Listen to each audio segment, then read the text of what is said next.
दक्ष news, सामान्यांच्या हक्कासाठी नेहमी दक्ष।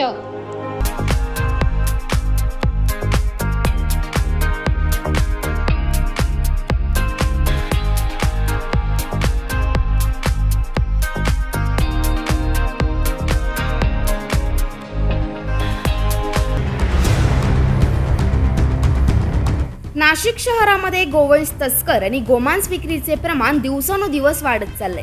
दररोज एकतरी गोवंश तस्कर किंवा गोवंश विक्रीची घटना समोर येत असल्याने नागरिक हैराण आहेत। याच पार्श्वभूमीवर इंदिरानगर पोलिसांनी उत्कृष्ट कामगिरी केली आहे। इंदिरानगर परिसरातील वडाळा गाव येथे मेहबूबनगरमध्ये इंदिरानगर पोलिसांनी धाड टाकून गोवंश हत्या होणाऱ्या 4 गायी आणि 200 किलो मांस ताब्यात घेतले।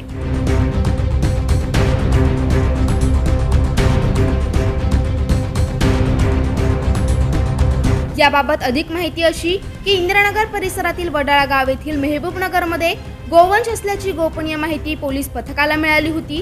त्या अनुषंगाने छापा टाकून पोलीस पथकाने ही उत्कृष्ट कामगिरी केली आहे।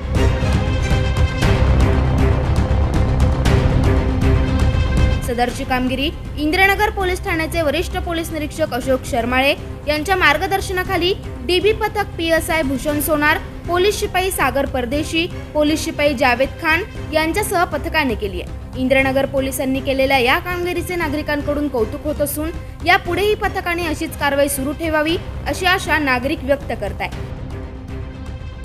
ब्युरो रिपोर्ट, दक्ष न्यूज, नाशिक।